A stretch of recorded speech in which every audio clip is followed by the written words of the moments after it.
We know that the impact of the wildfires is an emotional topic for many of us, but we do ask you to respect the speaker and the other audience members. Before we get going, let me introduce my co-chair, Juana Torres, who's going to tell you a little bit more about the Forest Committee. Hi, everyone. Thank you, John. I'm really excited to be here tonight. As John mentioned, am the co-chair of the Forest Committee. I am a volunteer, and I am just a longtime public lands activist here in the Los Angeles area.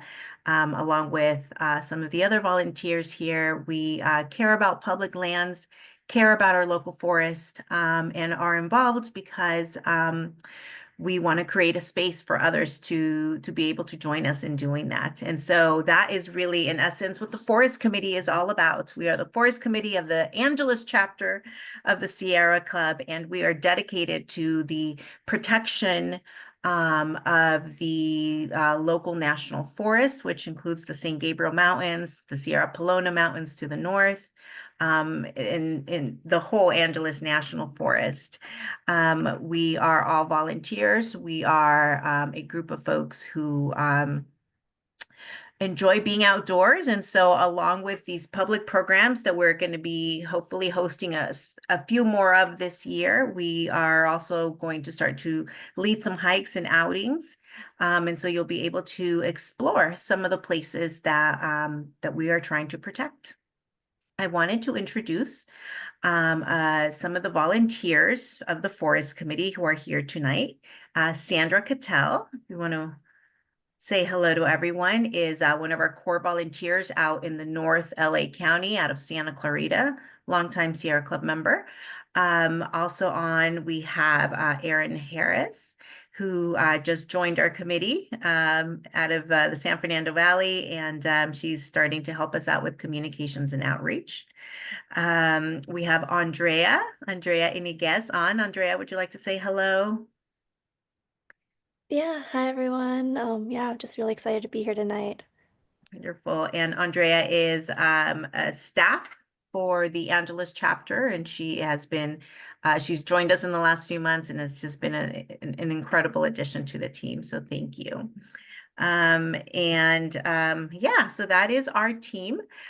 Stay tuned if you'd like to join our small but mighty committee. We are growing and there will be lots of opportunities to get involved. Like I said, we will be doing hikes out into the areas we're looking to protect. We'll be doing some outings. We'll be doing additional programs. You'll see us out in the community as we start to table and hold booths at public events and community events. And we'll also be kind of the team leading the charge on public lands defense. So as you know, many of you know, it is a tumultuous time for public lands, for national forest. Budgets are being cut, staff are being laid off. And that greatly impacts the health of the forest, and it impacts our ability to recreate safely in our forest. And so we will be planning activities that you all can be a part of to continue to keep our voices really loud on behalf of the Angeles National Forest. So that everybody knows that there is a community of people who care about the Angeles and who are not going to, just sit back while bad things happen. So please join our Forest Committee and, join us for future events. And there's a space for everybody, whatever your talent is, whatever, whether you can dedicate an hour a week or an hour a month, we will take whatever amount of time you have. So welcome to our first program of the year, and enjoy, and I will toss it back to John to introduce our speaker. Well, thank you very much. And I should just acknowledge a couple of things quickly. One is that several of us are new to this version of Zoom. So if there's a little glitch here and there, just tolerate it with us. And our speaker is coming from his office, and he's warned us that he might have a little problem occasionally with his internet connection. If that's the case and he disappears, he will promises to reappear. So Jon is someone who's spoken for us several times. He's always both entertaining and knowledgeable, and we always learn a great deal. He's a fire ecologist investigating historical fire patterns and their relation to climate and urban development. He's a research scientist with the U.S. Geological Survey, and I believe that given the latest requirements, you actually have to be in your office today. Is that's probably true, Jon? And then he's also an adjunct professor at UCLA. He's written about 350 articles, of which the ones I have read have been spectacular. And he is a scientist. So what he's going to tell you is what is known and what can be backed up. And if it's speculative, he'll tell you that too. So let me introduce then our friend, Jon Keeley, who will be talking about wildfire and most especially the things we're beginning to learn about the recent Los Angeles wildfires. Take it away, Jon. Okay, thank you. Jon, are my slides up? I Yes, see they them, are. yes. Yes, they are. Oh, okay. Yeah, I appreciate the invitation from Jon and the rest of the panelists, Juana, Andrea, Sandra, for arranging this talk tonight. I think Jonathan gave a good description of where I'm at. I'm currently with the U.S. Geological Survey. Check with me tomorrow to see where I'm at. Never know what's going to happen with the current upheaval in the federal government, but at any rate, I'm also an adjunct at UCLA. And if you want to know more about my background, whoops. So the slides are still up, is that right? I want to make sure I'm doing this correctly. Yes. Okay.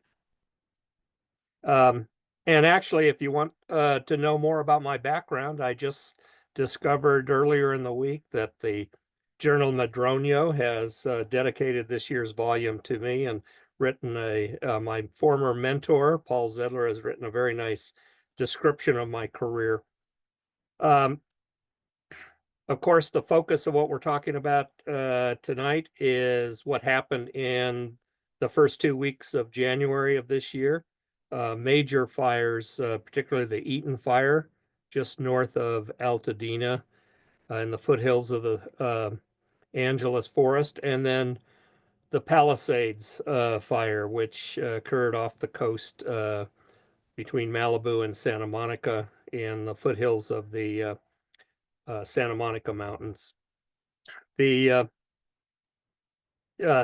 unique aspect of these fires is they resulted in an incredible number of structures lost and, more importantly, human losses. A total of 17 deaths from the Eaton fire in Altadena and 12 more in the Pacific Palisades fire. So these fires are almost certainly could be considered to be unique events in Southern California fire history. We've never had this number of structures lost and this number of people lost from wildfires. So they're extremely unique in terms of the catastrophic impact.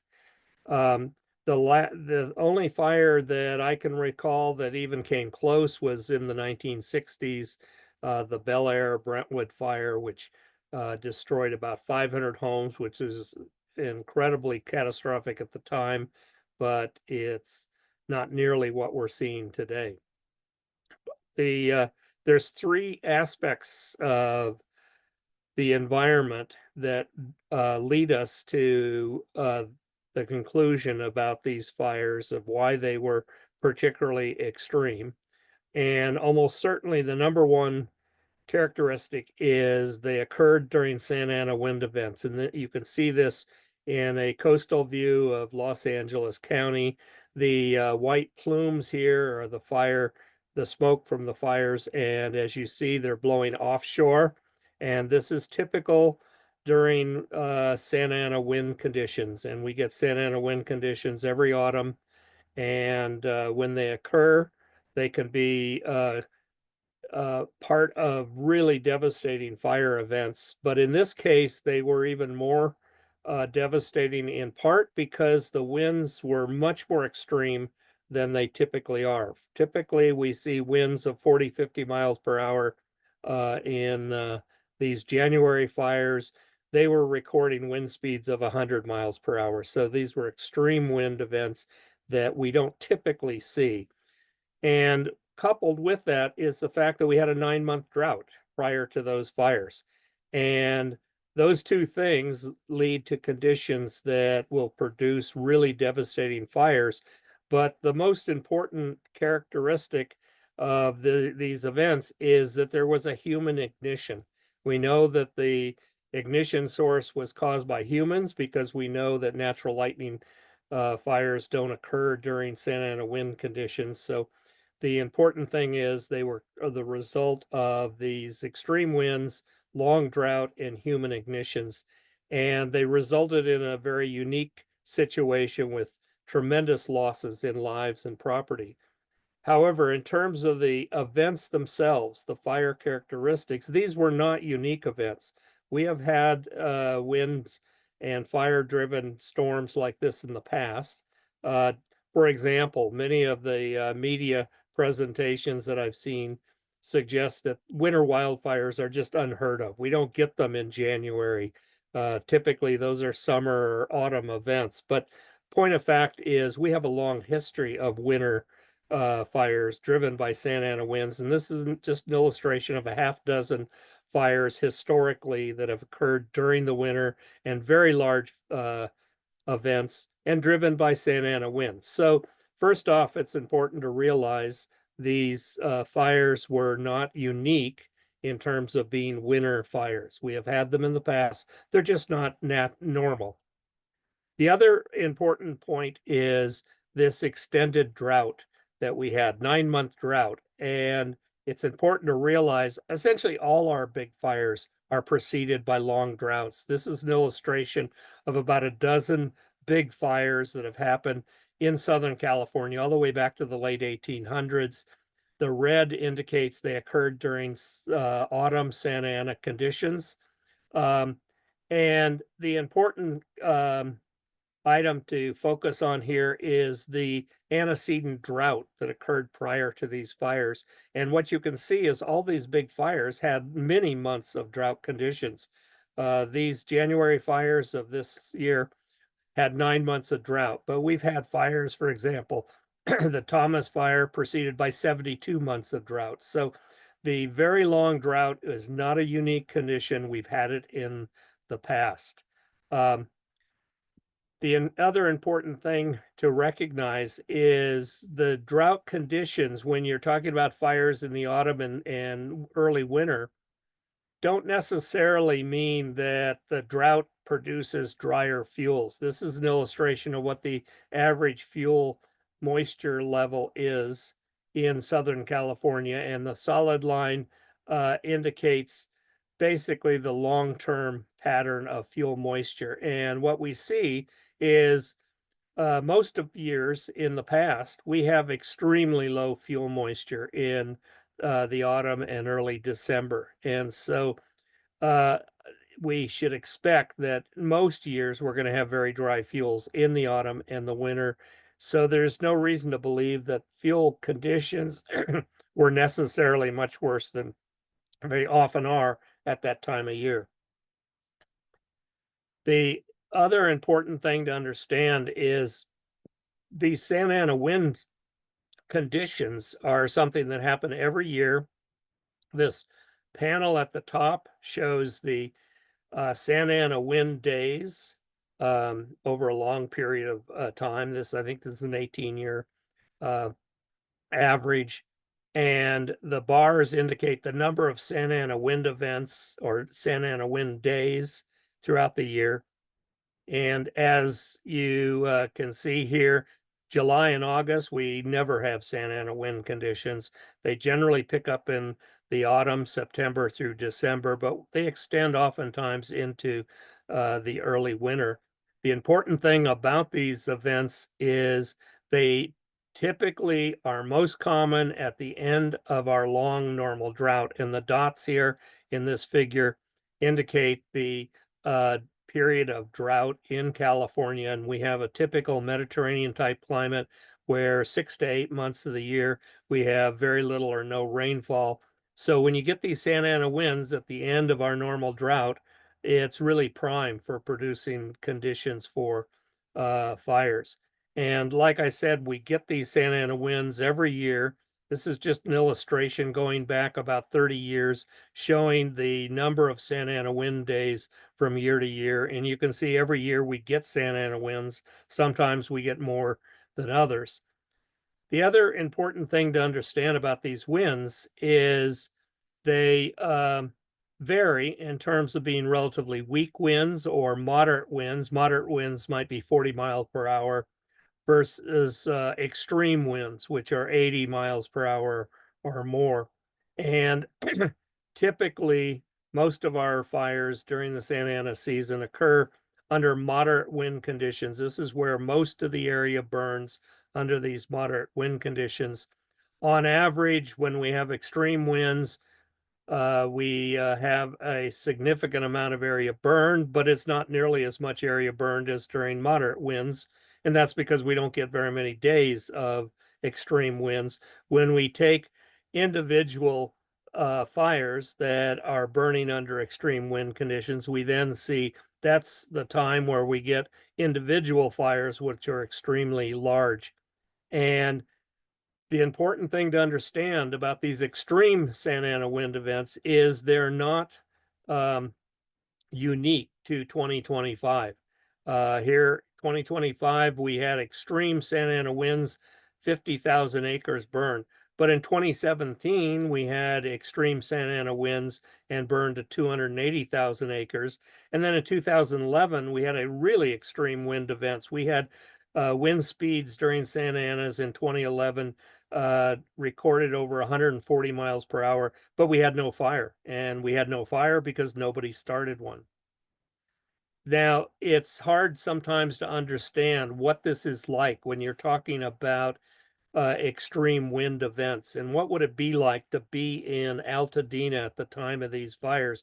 Here's an illustration of what it would be like.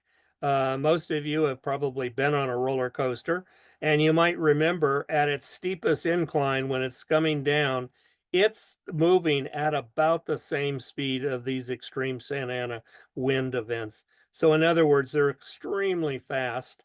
And the difference, though, is in a roller coaster, that high speed lasts only a few seconds. In the case of these extreme Santa Ana winds, they last for hours. And coupled with that is they're bringing embers from both wildland fuels as well as urban fuels. And those embers being blown at extreme speeds are the #1 factor that drove the catastrophic fires. This is just an illustration of one firefighter who described, what it was like arriving on the scene of the Altadena fire. And it's basically they're faced with walls of these flames as well as embers being blown across the landscape. And that's essentially what ignited the urban environment fires. And here's just an illustration of an aerial view during the Altadena fire or the Eaton fire in Altadena. And what you can see is embers were landing all over a series of blocks, 4 or 5 different blocks where had homes ignited. And it's little wonder that we didn't see, more problems in terms of saving particular homes, because each one of these homes would require an engine to be there to suppress it. And so the embers create firefighting conditions that are extremely difficult to control. Now, what are the solutions for adapting to future fires? And certainly one of the adaptations that some have suggested is, well, since both the Eaton fire, which is what illustrated here above Altadena, as well as the Palisades fire, both of those are fires that started in wildland vegetation. However, the wildland vegetation around these landscapes really didn't play a huge role in the destructiveness of these fires. Some have suggested, well, if we had done better fuel management in the wildland landscape, we would have prevented these fires from burning. I think that's something that requires a good deal of thought as to what role prescription burning might have played to reduce the losses from these fires. Uh, Prescription burning is a fuel management approach used throughout the state. It's currently being used at an accelerated rate, and it involves burning away dangerous fuels so that when a wildfire begins, there's less fuel for it to burn. The important thing to understand is it's not a simple matter to take what we know about prescription burning, which is mostly in conifer forests, and transfer it to Southern California. It's a very different environment. Just to illustrate the differences in these environments, this is a map here of California. The blue indicates U.S. Forest Service lands that historically have missed fires due to fire suppression. And this is illustrated on the right-hand side. Each of these horizontal lines represents a tree, and the vertical lines here, or the vertical dashes, indicate a fire that has been observed from fire scar records. And what we see is, and this goes from about the 1600s up to the late 1800s, is roughly where we see the last of these fires in these trees. And the reason we don't see these fires anymore is because of fire suppression. Agencies, state and federal, have been involved in a vigorous program to eliminate fire from the forests. And so since the early 1900s, you'll see there's none of these vertical dash lines indicating a fire scar on that tree. So we've been very successful at putting out fires. That contrasts with Southern California, which in yellow here indicates Forest Service lands that have basically not had a frequent number of fires. In fact, they've gone very long periods without fire. But when they do have fire, they're a very different type of fire. They're fires that consume the entire canopy, what we call crown fires, as opposed to the understory surface fires in forests. And this is an illustration, since chaparral landscapes in the southern part of the state don't have fire scar records like we do in the northern part of the state. This is just what is known from written records of the amount of area burned in Los Angeles County on a log scale, since the early 1900s up to close to the present. And the bottom line is we've had lots of fires. We've never had this hiatus in burning as we've seen in the forest, which has caused fuels to accumulate. In Southern California, we don't have that problem. Now, an important thing to understand about prescription burning in forests, it's a very different animal than it is burning in chaparral. This is a prescription burn in Sierra Nevada forest, and it typically burns in the understory, burns out the dead fuels on the ground and young trees. And this is what it looks like after the prescription burning has gone through. In other words, the forest is still there. The ecosystem is still intact. If we do a prescription burning in chaparral, this is what the landscape looks like. In other words, we completely kill all the above ground vegetation. So it's a very different treatment in doing prescribed burns in chaparral than it is in forest. And although we've had lots of success doing it in forest, it's very questionable how successful it's been in chaparral. And part of the problem in burning in chaparral is much of it is on very steep landscapes, and those landscapes, once they get burned, they have very little water holding capacity, and then we end up with things like the debris flows that occurred after the Thomas fire in 2017. This is a home in Montecito, south of Santa Barbara, and it's largely the result of the fact that there was essentially no above ground living vegetation to hold the soils. So we have to be concerned if we're going to do a prescribed burn in chaparral. We need to recognize we're going to create conditions that may lead to these sorts of debris flows. In addition, we have in Southern California, we've had a history of very frequent fires that have eliminated much of our native vegetation. This is an area in the Santa Monica Mountains, 30 years without a fire. This is the same area burned 3 times in 12 years. And what you can see is most of the native vegetation is lost and it's been replaced with alien grasses. And those grasses don't hold the soils nearly as well as the native shrubs. In addition, grasses in Southern California are usually the primary source of most fires. Even if the fire typically burns in chaparral, most of them ignite in grass vegetation.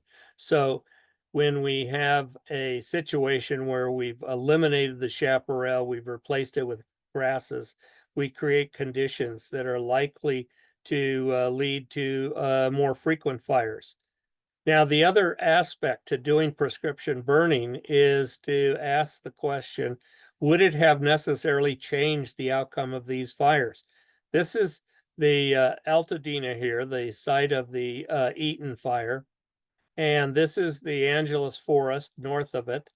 And the important thing to understand is a huge portion of the landscape north of Altadena burned in 2009 in the station fire.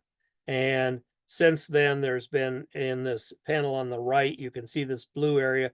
There have been other fires in the last 10 to 15 years. The bottom line is the vegetation around Eaton Canyon had not gone a long time without fire. And so putting more prescription burning in there wouldn't have necessarily changed the level of fuels that would contribute to the Eaton fire. But in addition, it likely, if we had done prescription burning, would have led to type conversion and loss of native vegetation. We can see something similar to that in the Pacific Palisades. This is just a period of time, 10-year intervals starting 1970 all the way up to 2009. And these are just all the fires that occurred north of where the Pacific Palisades is. And the bottom line is those landscapes were not deficient of fire. And so putting more fire on those landscapes would not necessarily have changed the fuel load. And the other important thing to understand is the fuel load itself is not necessarily going to determine whether you have a big fire. This is a study done a number of years ago where we looked at area burned in big fires and how much of the landscape that burned in that fire was at different age classes, going from average of 5, 15, 25, etc. age classes. And what we see is we can get big fires. This is the Malibu fire, 1935. 11,400 hectares burned in that fire, and all of it was on average about 5 years of age. So you can have big fires driven by very young age classes, all of which suggests that doing prescription burning is not necessarily the solution. The other important thing to understand about these Santa Ana wind events that drive these fires is the fuel age is not the most important factor determining rate of spread. It's really the wind which carries embers and ignites spot fires. This is a fire from Orange County, 2017, and all of these spots you see are all new fires started by embers blowing from the fire front. So it's important to understand when we have these extreme winds, the fuel age is not the most important factor. It's the wind itself which spreads the fire. And here you can see the impact of that. This is the Carlsbad Poinsettia fire of 2014. And as you can see, this landscape in the foreground all burned pretty severely. The house here above it, the landscape around it largely did not burn. However, the homes themselves were destroyed. And that's not the result of the fire being spread by old fuels and moving up and igniting the home, but rather embers landing on top of the homes and starting the fires. We see another example of that in the coastal fire from 2022, Laguna Niguel. Here we had a fire only about 200 acres in size, The fire front itself did not ignite these homes, although we had lots lost. For example, many of the homes were destroyed, about 22. And this was the result of embers that were blown up in front of the fire front and landed on the house and ignited the house. So the fire front itself is not what ignited those homes. Now, the other important thing to understand about these catastrophic losses is once those embers that originate in wildland fuels reach the urban environment, the wildland fuels are no longer relevant. What's relevant is what's on the urban and landscape. And the important thing to understand is the homes on these landscapes were the primary fuel source that spread the fire.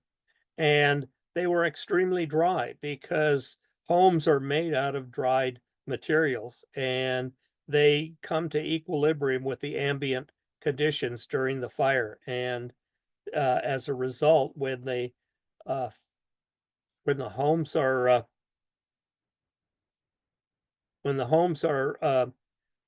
hit by a ember, they ignite very readily because they're already very dry. They're at equilibrium with the ambient conditions. Now, a few other words are worth mentioning because when we're talking about Southern California, we tend to focus on Santa Ana wind-driven fires. These winds that blow from the east and they blow offshore, and they are often associated with our most extreme fires. The red dots here indicate the time of the year, starting with January 1st, and Julian days indicate that roughly about early autumn, we start seeing more and more of these Santa Ana winds.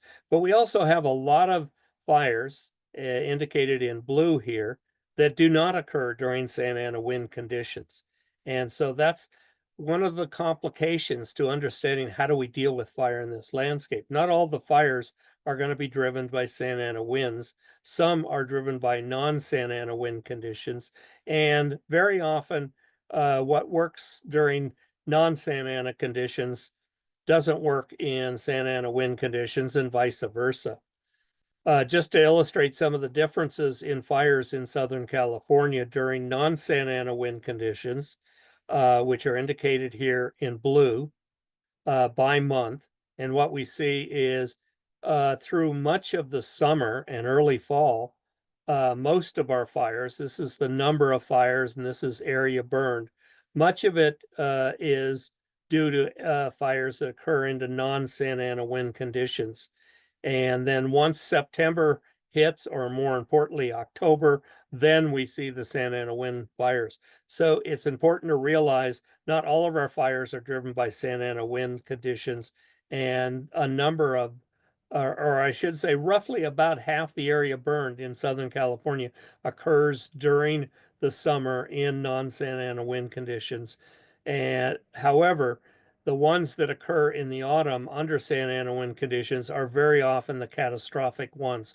We very seldom lose homes and lives during our summer fires, whereas we do oftentimes have catastrophic effects. The other important thing to understand about Santa Ana wind and non-Santa Ana winds is illustrated in this figure here. The yellow indicate non-Santa Ana wind-driven fires, and the hatched areas are Santa Ana wind-driven fires. And there's an important geographical difference in the distribution of these fires. In general, our worst fires in coastal areas are due to Santa Ana wind-driven fires, and the interior is where the largest non-Santa Ana wind-driven fires occur. And in some areas, like the Santa Monica Mountains here, essentially all our big fires are due to Santa Ana winds. Now, the reason for pointing out the difference between these two types of fires is treatments can have very different impacts, whether you're talking about reducing Santa Ana wind versus non-Santa Ana wind fires. If you have a fire during the summer, not driven by extreme winds, doing treatments such as this fuel break, which breaks up the landscape, can be effective in reducing losses from fires during these summer non-Santa Ana wind conditions.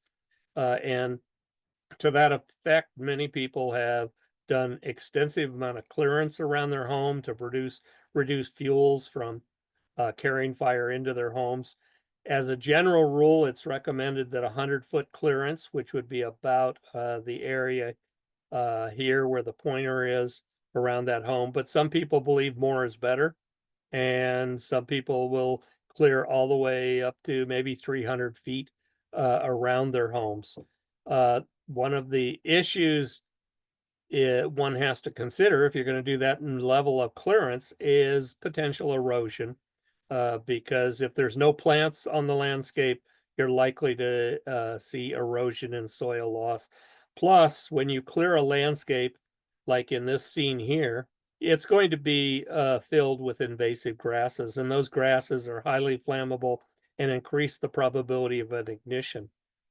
And the other important thing to understand, particularly in this day and age where we're seeing population growth that will not stop in Southern California, and we are constantly losing natural resources, is the more you increase the size of this buffer, the more natural resources you lose. For example, we did an estimate in San Diego County. If you took all of the wildland urban interface areas and you change the amount of clearance around the house from about 100 feet up to 300 feet, we estimated that across San Diego County, you would lose 15% of the natural resources.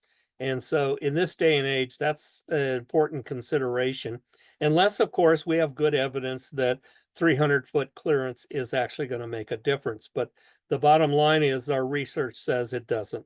This is just an illustration of the proportion of homes that are destroyed when there's 0 to 25 feet cleared versus 25 to 50 up to 75. But you can go all the way to 300-foot clearance. And on average, it's not going to change the outcome of the fire. So the way to approach these issues is in terms of costs and benefits. What's the cost? The cost is potential increase in erosion, invasive grasses that increase the flammability of the vegetation, and then just the loss of natural resources. Those are the costs. And the benefits suggest that clearance beyond 100 feet is probably not going to give you any benefit. Now, I'll just conclude this by taking a focus on what we think of as the 5 Ps of wind-dominated fires from Santa Ana conditions. And this is work that myself and my colleague Alex Seifert have published several times. And there's 5 Ps that we think are important in Southern California, particularly with the wind-driven fires. And that is, it's a people problem. It's more due to people and the expansion of the urban environment, basically urban sprawl, which has put more and more people at risk. And in addition to putting more people at risk, this urban expansion has increased the number of potential ignitions by people. In California, for example, we've increased the population size by 6 million people just since the year 2000. So population growth is certainly an important part of the threat, and probably more important than climate change in this region. Climate change may be important in some parts of the state. It's probably less an issue in Southern California. And this is just an illustration of what we're seeing in terms of population growth. This is the site of the Pacific Palisades Mountain or Pacific Palisades Fire. In the 1930s and 40s, we had relatively few people on that landscape. But by the year 2020, we had greatly increased the population density. And that's certainly a reason for why these fires were more catastrophic in terms of human losses. And the same with the Eaton fire in Pasadena. In the early part of the 1900s, very few people lived there. Today, we have much higher populations. And we've seen an illustration of the impact of this when we're in studies we did in 2017 on the Bay Area fires in the northern part of the state.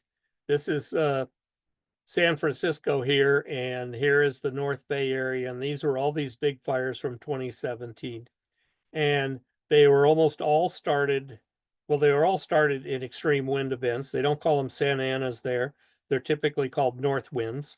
And those fires, or those winds, knocked down a lot of power lines and started many of these fires. This is just an illustration of one of the things that we've observed in those areas that is related to population growth. In the area above Santa Rosa, the town of Santa Rosa, the black perimeter here shows the 2017 Tubbs fire.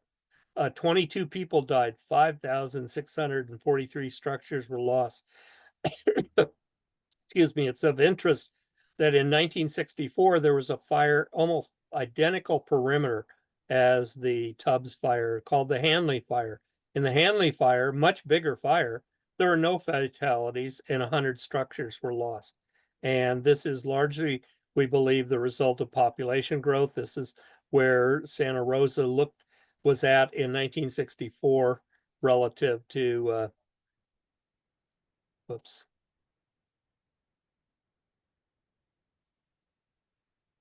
relative to the year 2017. In other words, a massive population growth between the black perimeter and the red perimeter here.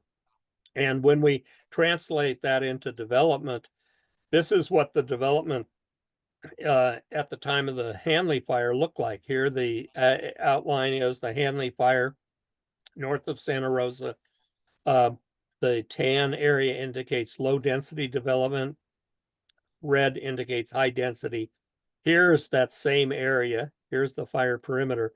And in 2017, about 3/4 of that landscape had low density development. And that low density development means not only more people are at risk, meaning there's a good reason why more people died and there were more structures lost. We just had more people at risk. But in addition, it increased the size of the electrical grid, which increased the probability of an ignition source. And as a result, we had much greater likelihood of a power line failure, which started the Tubbs fire in 2017. The second P, which I consider the most important of all the Ps, and that is prevention. If we are going to reduce incidents like we saw in January 2025, we need to prevent human ignitions. All of these fires start by people, and rather than focus like we do in forests on fuel treatments, we need to put much greater emphasis on fire prevention. There's a lot of talk about preventing fires, but frankly, there's way more that could be done to reduce fires. And it's of interest that there's been a lot of progress made in reducing ignitions in Southern California since the mid-1980s. However, the area burned has continued to increase. And so what that means is whatever we're doing to reduce ignitions is not reducing the right types of ignitions. Here's just an illustration of the importance of ignitions. This is Santa Ana wind events, and the blue indicates from 1948 to 1983. The red is 84 to 2018. And the important thing to recognize out of this figure is these two bars here represent about 3/4 of the area, or the number of Santa Ana wind events that had no area burned. So in other words, we don't have fires during Santa Ana wind events unless somebody starts a fire. And the same is with extreme winds. If you have extreme Santa Ana wind events, that doesn't increase the area burned unless somebody ignites a fire. 3/4 or 2/3 of these fires don't have any area burned at all. The other important thing to understand is what causes these extreme fire events. And number one in Southern California in the last 2 decades has been power line failures, second to arson. Now, can we eliminate all ignition? Some people are very skeptical that this ideal that we should eliminate all fires is unrealistic. We'll never eliminate all the fires. That's probably true. But what we can do is take what I call a two-tier approach. And tier one is when we have red flag days, our goal should be to eliminate all ignitions. If you get an ignition during a red flag day, which is essentially a Santa Ana wind event, and you're likely to get an extreme fire. And most of these occur during power line failures. A lot of them are due to arson as well. All other days, tier two, we ought to reduce ignitions. But the important thing to understand is this is not nearly as important as reducing ignitions or eliminating ignitions during red flag days. Prediction is another important part of the 5 Ps that we think are important. We need to be able to better predict where these winds are going to carry fire. A good example would be the Camp Fire, where the town of Paradise was lost, and some part of that loss was the result of poor communication. We don't yet know because don't have the investigations completed, but the Eaton Fire certainly suggests that communications could have been better. For example, the Eaton Fire began on the eastern edge of Altadena, but most mortalities occurred on the western edge. Planning is another important part of the solution. We need to have the ability to plan communities so that they're not put into positions that are vulnerable to extreme fires. We do this with earthquake and flood zoning. We need to do this in terms of fire zoning. And then lastly, protection. We need to focus on the houses and what we can do near the houses. And then the further you get from the houses into wildlands are probably less important in terms of what we do. Reducing fuels within 100 feet is sufficient. Further clearance is probably of doubtful value, but most homes burn from embers that land on the houses. And there's a lot of websites out there. Anyone who has any interest in trying to defend their home ought to be looking at these websites because they give a lot of important information. Number one is what do you do to defend your house? And number one is create a safe perimeter. And that involves a hardscape right around the house. In other words, you should not have plants growing right up next to the house itself. As one of my favorite firefighters, Jay Lopez, used to say, you should always plant plantings around your house so that you can see them from your kitchen window. In other words, if they're right under the window, you can't see them. You need to have them out away from the house, and you need to reduce the availability of vegetation right next to the house, but you can still have vegetation in your landscape, just not right next to the house. And here's just an illustration on one of these websites showing plants right next to a structure, and then what happens when the embers reach those plants. The other thing to appreciate is defensible space does not mean total clearance. You don't have to clear everything around a house to reduce the likelihood of it being lost. This is a home, and this in Paradise, destroyed by the Camp Fire, and this house was completely destroyed. There was total clearance around that house. There was no vegetation that could have carried that fire into the homes. However, these are wind-driven fires that are carrying embers, and what this clearance does, it produces a open space so that there's laminar flow of winds carrying embers right directly into the house. And that is perhaps one of the downsides of doing too much clearance. And here's an illustration of why that may be the case. This is a gentleman in the town of Paradise, and this is after the Camp Fire. His home survived. And one of the things to note is his home was surrounded by various conifers that were very moist, and they prevented embers from reaching his house. When outside his perimeter here, you can see homes that were totally incinerated. So it's important to realize that we do need defensible space, mostly right around the house. If you do too much, you're likely to enhance the spread of embers to your house. And trees potentially can be ember catchers. They can stop embers from reaching the house. Here's just another illustration of how that works. This is Yep. a community from the campfire and in Paradise, and the winds were blowing from this direction. You can see they hit these trees, which were not burned, and the embers were lifted up over the homes nearest that front, and the homes downwind were the ones that were lost. So I'll just end it there, and happy to answer any questions anyone has.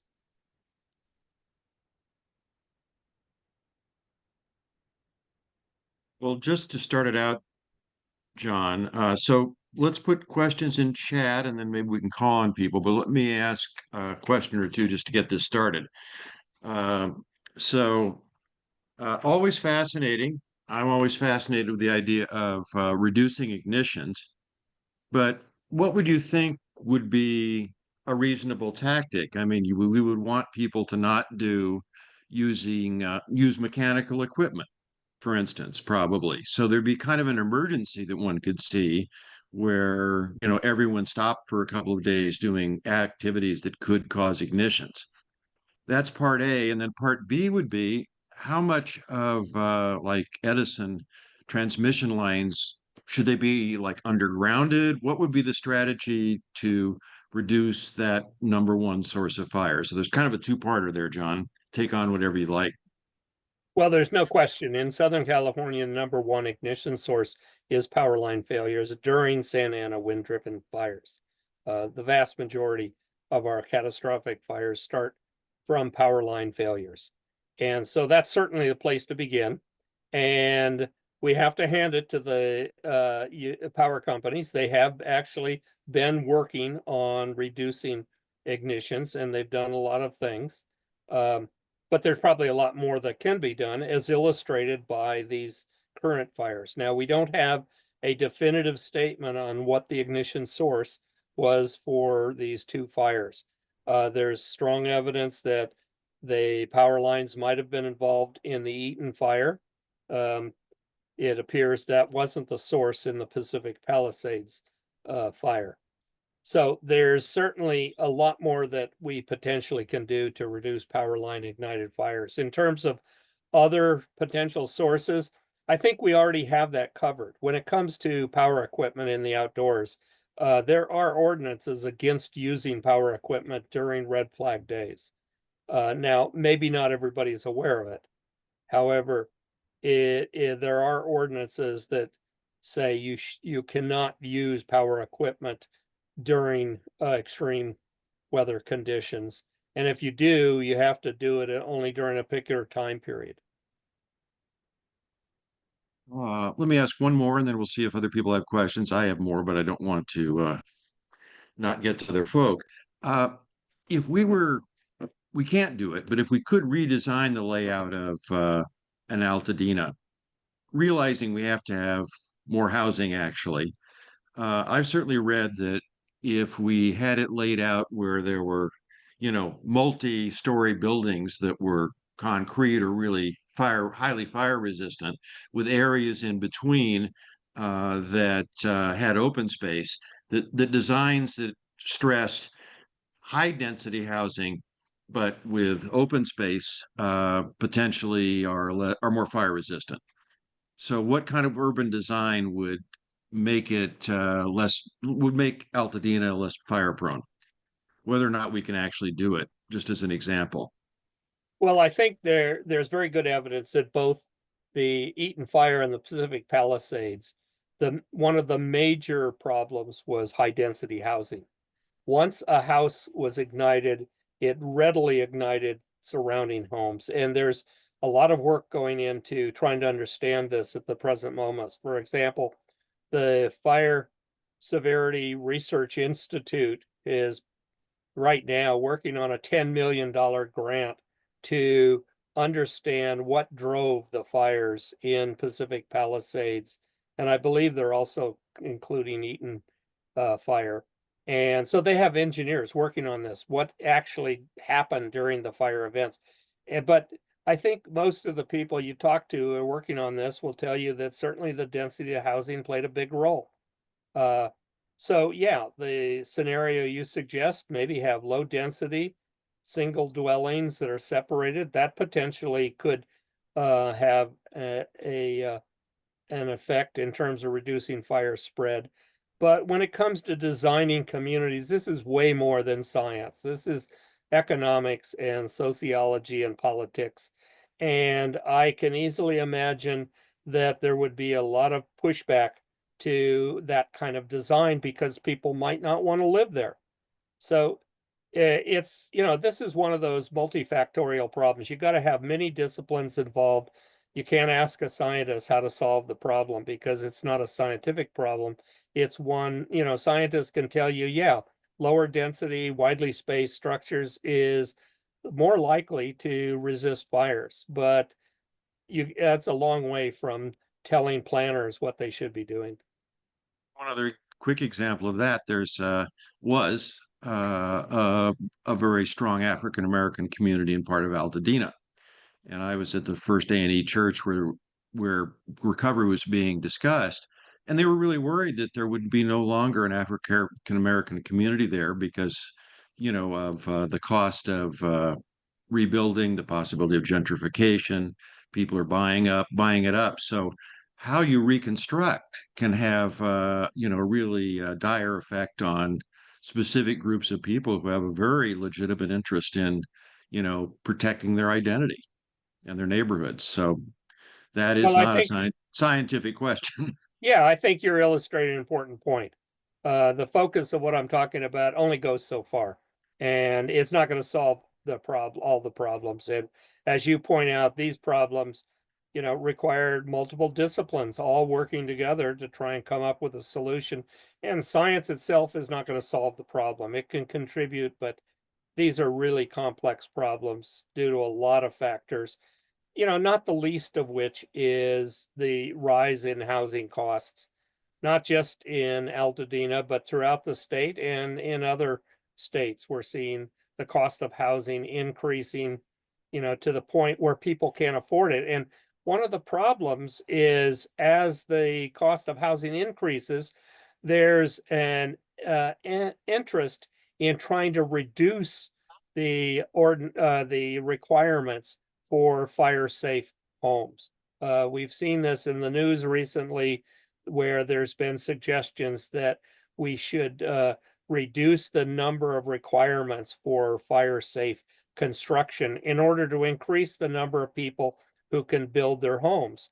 Who's to say who's right or wrong? The bottom line, though, is what we need from a scientific perspective is we need to have more fire resistant homes. From a sociological perspective, we also need to have more people back in their homes. And so I'm glad that I'm not the person who has to solve that problem. So do we have any questions from either the audience or Sandra or Juana We have or two. Andrea? Oh, sorry. Sorry to interrupt, but we have two questions from the audience. Should I just read them or? Well, if you want, you could let those people ask them. Okay, If you let me can, think. Oh yeah. either way you want to do it. I'll go ahead and there's like a answer live option. So,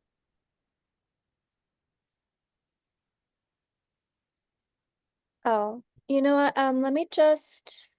I'll just read them. That's Sorry. fine. Still getting familiar with Zoom.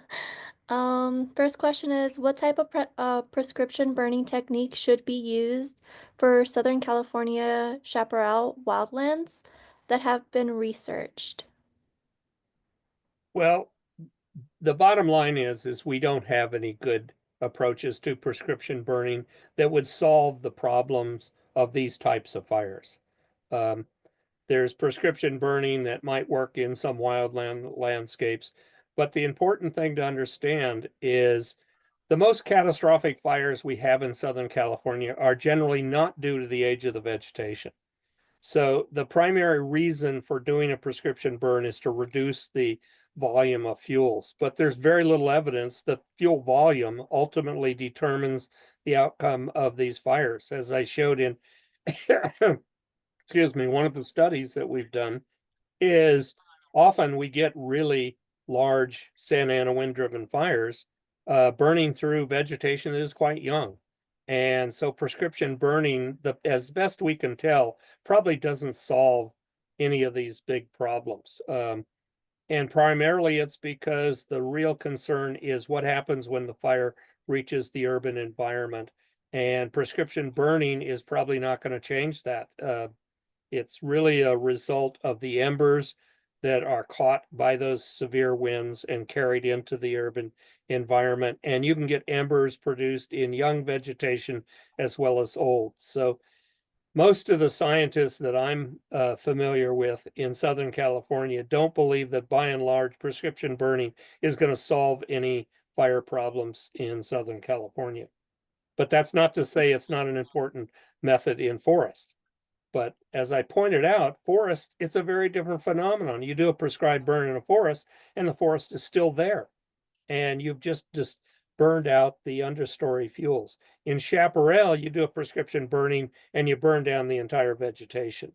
And so it's a very different treatment.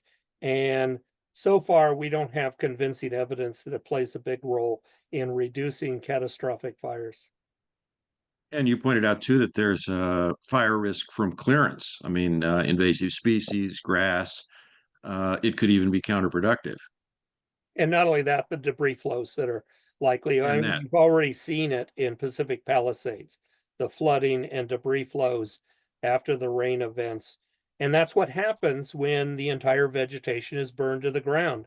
And it's burned to the ground in a wildfire like the Pacific Palisades. It's also burned all the way to the ground in a prescription burn.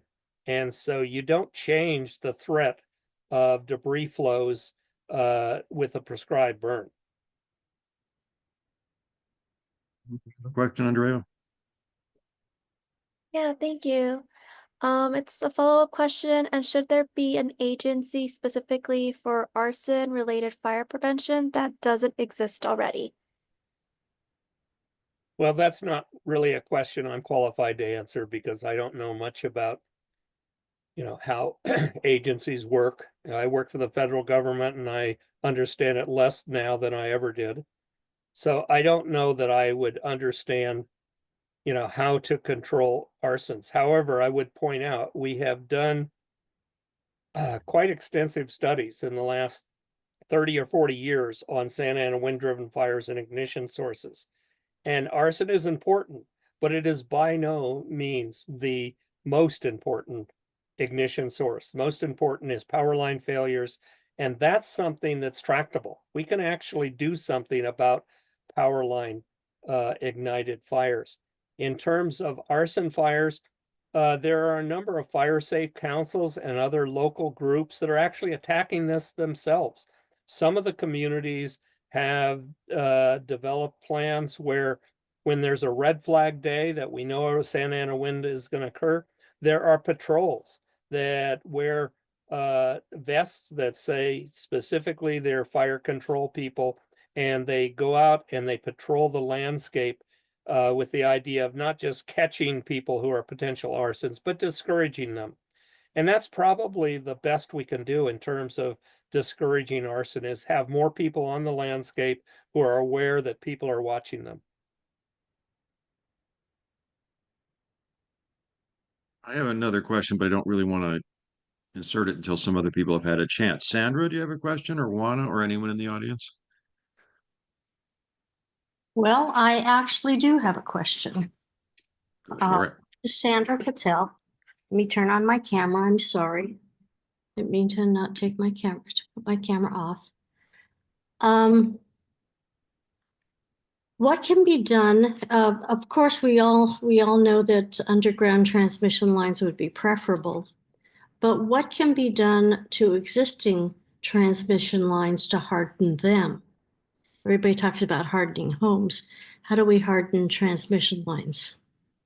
Well, we are doing that at the present time. For example, last spring, I was with some Forest Service people out in the eastern San Diego County, and they pointed out that the Sunrise Highway that goes up from around Pine Valley all the way up to the Laguna Mountains, which was the site of the 1970 Laguna fire, a very important fire because that is what got me interested in fire ecology many years ago. Well, 1970. So that was at least what, 20 years ago or something. At any rate, they pointed out that the San Diego Gas and Electric had put completely underground the power line going from the main highway through Pine Valley all the way up to Laguna Mountains by tearing up the highway, putting it under the highway, and all the way to Laguna Mountains. So it can be done. There's no question it can be done. The question is whether it's economically feasible. I know some power companies think that it is economically not feasible. However, we're now looking at instances like after the fires in the northern part of the state, you know, billions of dollars of lawsuits. Well, Southern California, billions of dollars of lawsuits. And that would perhaps suggest that maybe there are economic reasons for doing it underground if you can avoid lawsuits on the order of billions of dollars. So it can be done. It's perhaps a little more complicated where we think the Eaton fire might have started, and that was not distribution lines, but large lines that went across the landscape. But you would have to ask somebody from utility company. All I can say is I've had a lot of discussions with people from particularly San Diego Gas and Electric. There's no question they're putting a lot of time and effort into trying to reduce ignitions.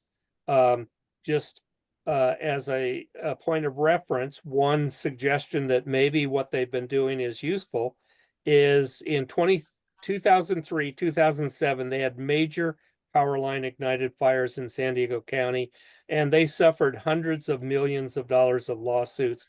Following that, they started a very serious effort to look at fire issues. They put in weather stations, something like 300 around the county on their poles. And they have a room where they record in real time what the wind speed is throughout the entire county. Their goal is to shut the power grid off on those areas when the winds reach 80 miles per hour. I don't know how successful that has been because it also requires approval from the Utilities Commission. But at any rate, they are thinking seriously about it. They've also done a lot in terms of reducing vegetation around the power lines and improving the maintenance of the systems. So there are some utility companies that are taking it very seriously. I would just point out that since 2007, San Diego County has not had a large power line unit ignited fire. So that's just anecdotal evidence that maybe what they're doing is doing some good. And I would say that what I've seen from Pacific Gas and Electric in the northern part of the state is they seem to be emulating what San Diego Gas and Electric is doing. So there seems to be good reason to believe that they are working on the problem. I just think that when we still see what appear to be power line ignited fires still occurring, that maybe there's more that can be done.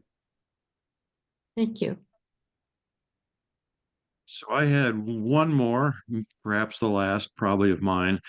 Let's presume, it's a tough question, but let's presume that most or all of the houses in Altadena had been built up to like the current county codes, which I think don't allow open eaves, that require windows that reflect ultraviolet light, that require a variety of things. But if all the homes were built up to standard, how much of an effect would that have had on damage? Significant? Well, I'm not a firefighter, and so I probably can't answer that. What I can say is I have broached that question to a colleague of mine who is a former fire chief, and he went out and investigated the mountain fire in Camarillo. that happened last fall. And what he reported back was he thought because of the conditions of that fire, it probably didn't matter what was done in terms of home hardening. And the reason is when you have extreme winds, and we're talking winds 50, 60, maybe 100 mile per hour, it blows embers right through windows. And when those embers get in the house is gone. So you can do a lot of hardening and it probably does a lot of good for normal conditions. But when you get extremely severe conditions, his thinking was it probably wouldn't have made any difference. And the other important attribute, and I could see it particularly in the Pacific Palisades fire as well as the Eaton fire, high density housing is really a part of the problem. There are, once you get a single house ignited, the fuel volume in a house is huge. And when that house ignites, it is likely to ignite all the homes around it. And so, you know, as you suggested earlier, lower density housing might be the solution, but that's only the solution from a scientific perspective. Right. Whether it works in terms of the politics and the economics is a whole nother question. So there's a lot of things that, have yet to be worked out, but the number one thing to keep in mind is science isn't going to solve all these problems. It's a very difficult problem, and primarily it's difficult because the population continues to grow. I mean, we have counties in Southern California, Riverside's a good example. Yep. Since the year 2000, the population has grown by 35%. I mean, when we start to see worse fires in that part of the world, certainly that's got to be one of the factors we have to consider is we're just putting more people at risk. But more important than putting more people at risk, we're putting more people out in the landscape who can act as ignition sources because the Santa Ana winds don't start due to lightning. They start due to human causes. And more people means more ignition sources and more people at risk. And let me just put one question backwards, which is also, we obviously human life, obviously homes, all of that is the number one priority, protecting people. But we also want to protect, like you said earlier, intact ecosystems. So if the Angeles National Forest just keeps burning, what's the quality of the forest that remains for critters that live there, plants, and all the people that visit it? So it's both directions are a problem. Do we have any other questions?